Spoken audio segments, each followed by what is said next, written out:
plot twist ng aming pag-honeymoon. Kasama pala sa itinerary ang magpunta sa hospital dito sa Maldives. Pero maloloka kayo kung ano ang rason. Ilang linggo ko na rin itong tinatago sa inyo. At kahit kaming dalawa ni Bebo ay hindi nga makapaniwala. Anak shoot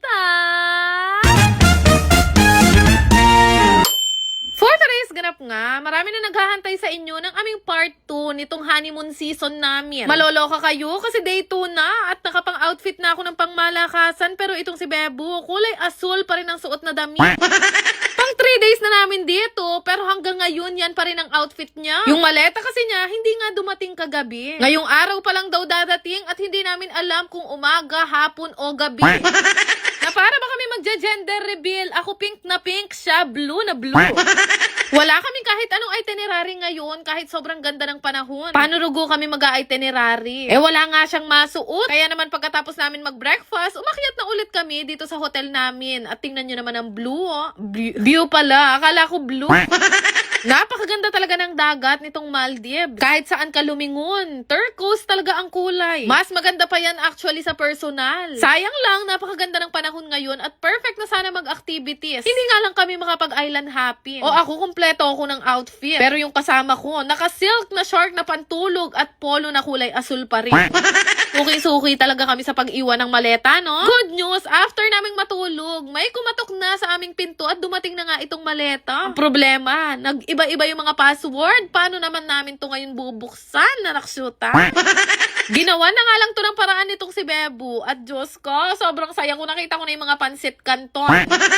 Ang rason kasi kung bakit palagi ako merong dalang ganyan. Ako kasi guys, hindi ako masyadong makain sa mga kahit na anong mga pagkain. Kagaya ng mga Indian, Arabian. Kumbaga, hindi ako ma-explore sa pagkain. Kaya lagi ako merong mga bit-bit. Hindi pwedeng mawala yan sa akin dahil hindi ako makakakain ng mga pagkain ng ibang lahi. At mo kanini. Murder si Bebo nang hindi ko malaman kung anong pagkain to. Buti na lang talaga dito sa hotel na pinag-iistayan namin merong available na kanin. Ay, nakshutan. Timano binuksan ko na yung San Marino.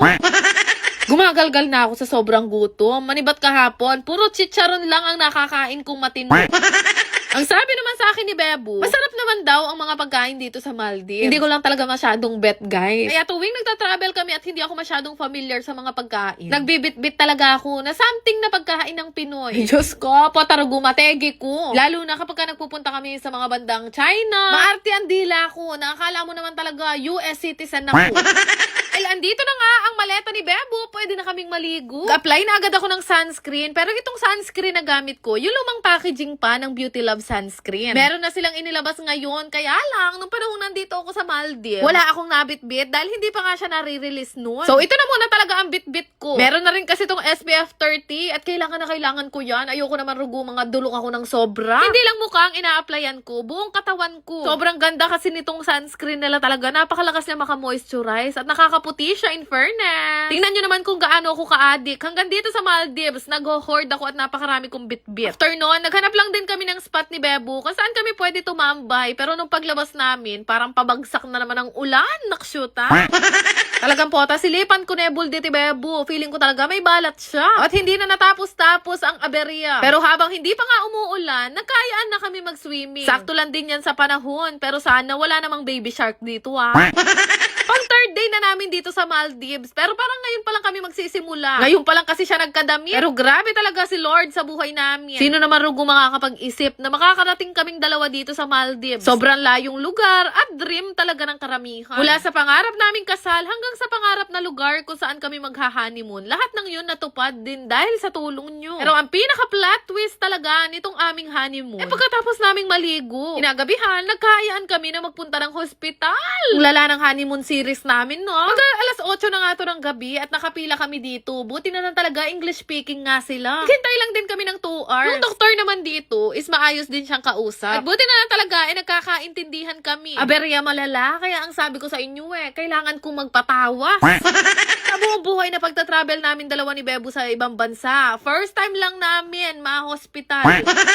Nuko, hindi siya nakaka-fantasy. Kung ano-anong mga gamot ang inireseta. At bukod nga sa gamot, nagpakonsulta pa kami sa doktor. Kailangan ko na din tong ipa-check up. Gabi-gabi kasi, meron din talaga akong iniinda at hindi ko malaman. Biglaan din na lumaki yung aking tiyan. Pero sa kadahilanang, hindi nga ako madumi. Manibat nung nag-flight kami papunta dito sa Maldives, sa Nakshota.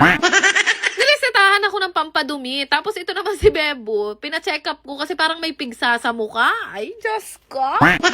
Ganon kalala ang dinanas namin dito sa Maldives. Kinausap lang din siya ng doktor at meron din binigay na gamot. O paano nyo ngayon sasabihin na super fantasy ang aming honeymoon? Merong hindi mga patakla. At yung isa naman rugo, tinubuan ng pigsa. Naksyuta.